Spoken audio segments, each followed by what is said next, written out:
Le fait de travailler en 100% naturel, donc ça réduit la palette du parfumeur d'une large proportion d'ingrédients, mais ça renforce l'acte créatif puisque c'est un challenge, c'est une contrainte qui pousse à dépasser certaines limites. Je m'appelle Éléonore de Staël, je suis parfumeur créatrice et je travaille en 100% naturel.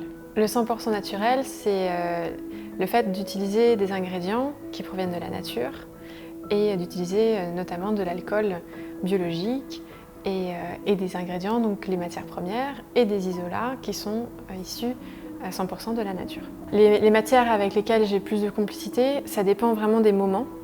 Alors il y a eu toute une période où j'étais très attachée, très liée à l'immortel. Aujourd'hui, je travaille avec le bois de santal, donc ça dépend aussi des créations qui sont en cours.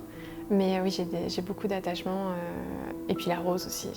Mais la rose est un challenge, donc je pense qu'elle va m'accompagner très longtemps. Les avantages d'un parfumeur indépendant, il y en a plusieurs. Bon, déjà pour ma part, c'est de pouvoir composer exclusivement en naturel, ce qui était mon objectif et mon challenge. C'est pour ça que je me suis lancée en indépendante au départ. Et puis il y a cette liberté énorme. J'étais très inspirée par Edmond Ronitska. Il y a cette idée de magique, parce que quand on arrive dans cette maison, sur les hauteurs de Grasse, on sait que c'était un terrain rocailleux où il n'y avait rien, et qu'il a dit « je ferai fleurir les pierres et chanter les oiseaux », et c'est écrit, gravé dans la pierre à l'entrée de la maison. Et c'est aujourd'hui un jardin luxuriant, donc il y a une vraie connexion avec la nature. Donc j'étais très inspirée par cette figure du premier parfumeur indépendant, c'est-à-dire qu'il y avait une vraie liberté dans l'acte créatif.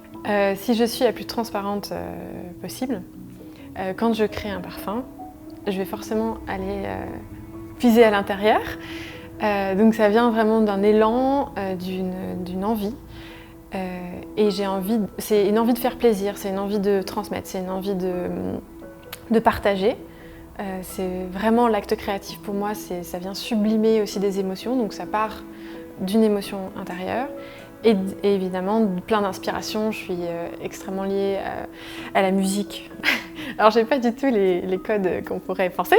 J'aime beaucoup le rap, et donc j'aime les textes, j'aime la façon dont c'est écrit, j'aime la façon dont les mots justement résonnent, sont entremêlés, le fait qu'il y ait plusieurs significations à un mot, et c'est ce que j'essaie de faire dans mes parfums aussi, c'est de jouer sur les images qu'on peut avoir d'un produit, d'une odeur, et la faire basculer et la transmuter.